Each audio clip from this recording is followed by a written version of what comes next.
The knife is a Spyderco Yojimbo Knife Center exclusive Smooth G10 Crewwear.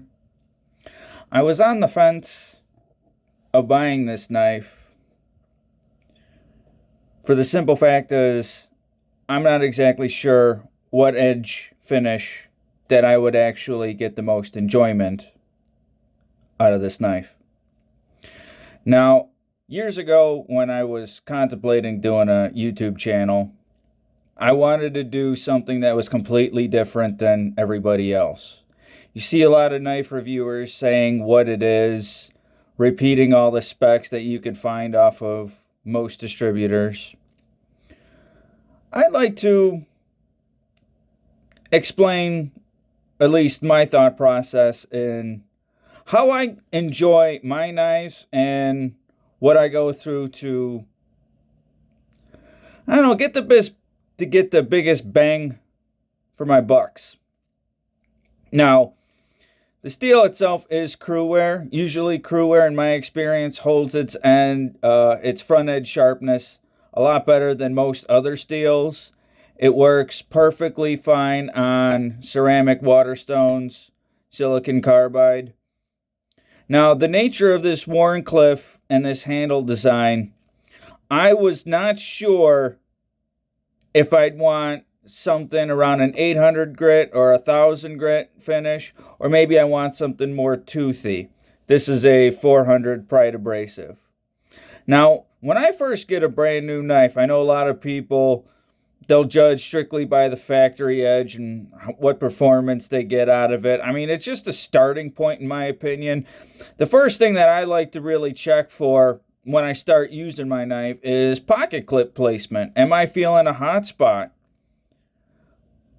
Now on models like, I don't know, Mannix for example, I've used it so much, I understand where I get with the hot spots and where I want the pocket clip. But when you have something that has options of four-way, like the Yojimbo, I would recommend trying out maybe some cutting with the factory edge to see if you actually feel some hot spots.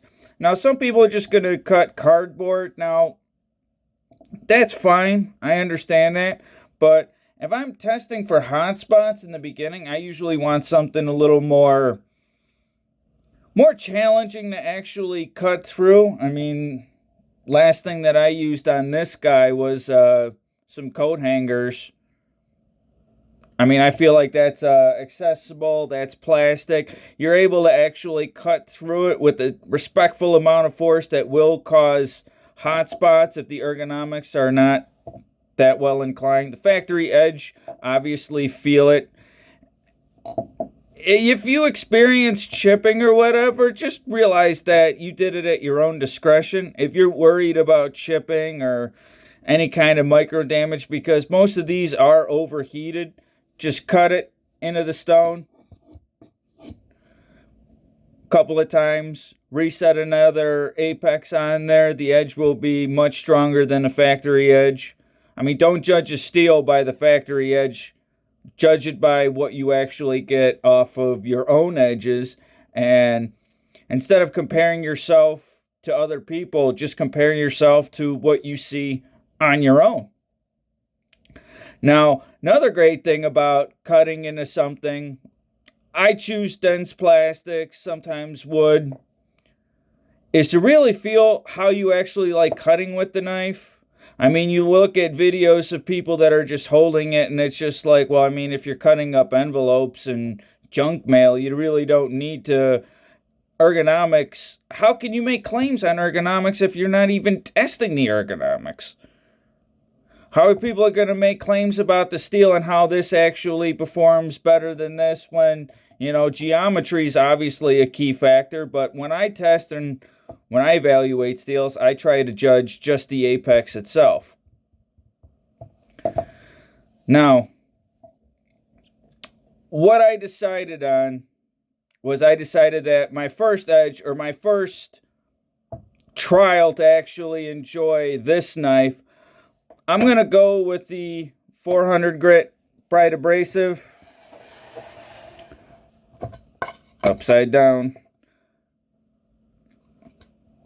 Instead of my King Neo 800 silicon carbide, I thought I might want a higher polish on this guy, but from just doing some cutting already, just dulling the factory edge, I honestly feel like I would get more enjoyment going coarse.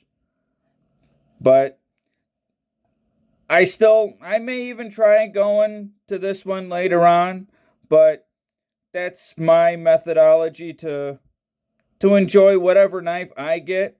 I feel like every knife it's a journey.